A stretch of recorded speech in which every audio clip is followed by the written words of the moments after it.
हर दिन एक भिखारी दरवाजे के पास आकर भीख मांगता था और घर का मालिक हमेशा घर के बाहर आते ही उसे देखकर फिर जाया करता। कई बार उसके लिए गालियां भी बकता। वो कहता, तू जिंदा ही क्यों है? पूरी जिंदगी ऐसे ही भीख मांगेगा क्या? धरती का बोझ क्यों बना बैठा है? और कभी कभी उस भिखारी को गुस्से में वह धक्का भी मार दिया करता। इतना कुछ हो जाने के बावजूद अधिकारी के मुंह से सिर्फ यही निकलता कि भगवान भगवान तुम्हारे पापों को माफ करे। एक बार सेठ को धंधे में बड़ा नुकसान होने की खबर मिली। सेठ बहुत परेशान था कि तभी उसके दरवाजे पर वही भिखारी आया। गुस्से में अपना आपा खोते हुए सेठ ने उस भिखारी को पत्थर दे मारा। पत्थर लगने के कारण भिखारी का सर फूट गया और उसके सर से खून बहने लगा। फिर भी दर्द से कराहते हुए भिखारी ने इतना ही कहा, भगवान तुम्हारे पापा को माफ करे। भिखारी वहां से चला गया।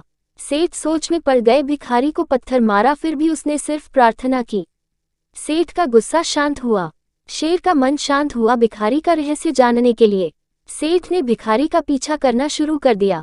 भिखारी जहां जहां जाता सेठ उसके पीछे जाता। सेठ ने देखा कि कोई उसको खाना देता, कोई उसको मारता, कोई अपमानित करता तो कोई गाली देता।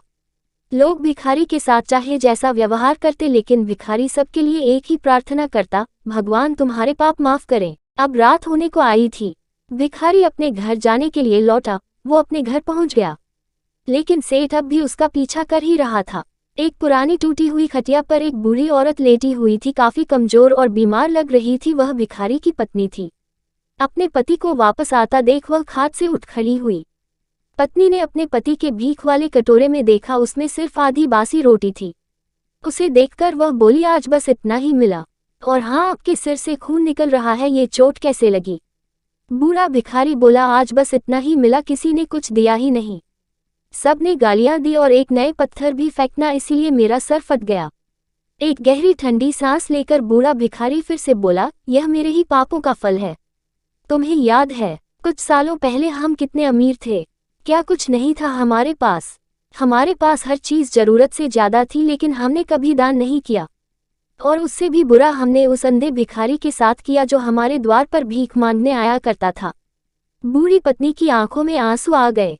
वह बोली, हाँ, हम उस बेचारे अंधे के साथ बहुत बुरा करते थे। उसका अपमान करते थे, उसे खाने के लिए रोटी की जगह कागज दिया करते, उसका मजाक उड़ाया करते और कभी कभी मारा भी करते। मैंने कभी उसको रास्ता नहीं दिखाए। एक बार मैंने उसके मुंह पर मिट्टी भी फेंकी थी और वह हमेशा दुखी होकर यही कहता कि भगवान तुम्हें तुम्हारे किए की सजा देगा, भगवान तुम्हारे पापों की सजा जरूर देगा। उसका श्राप सच हुआ और हम इस दुख भरी जिंदगी में आ गए। भिखारी बोला, हाँ, उसका श्राप सच हुआ, इसलिए मैं किसी को बददुआ नहीं देता। चाहे कोई मेरे साथ कैसा भी बर्ताव करे, मैं हमेशा उसके लिए प्रार्थना करता हूँ। मैं नहीं चाहता कि कोई भी हमारे जैसे जिंदगी का अनुभव करे, किसी को भी हमारे जैसे दुखों का सामना करना पड़े।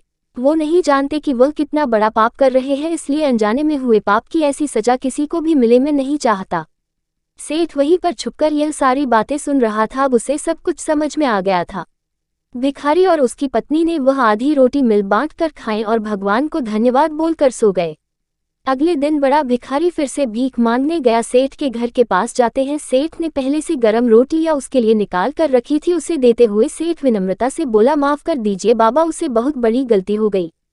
बूढ़ा भिखारी बोला, भगवान तेरा भला करे। इतना कहकर वह आगे निकल गया। इस कहानी से जो सीख लेने लायक है वह बड़ी ही सिंपल है कि आदमी चाहे किसी के बारे में बुरा कहे या भला करे, लेकिन भगवान सिर्फ कर्म के हिसाब से उसको फल देता है। क्या हुआ अगर भगवान नहीं दिखता है, लेकिन यह बात बिल्कुल सच है, उसके खाते में सबका हिसाब बहुत बहुत पक्का होता है। इसलिए जब किसी के लिए कुछ भी करो तो अच्छा ही करो।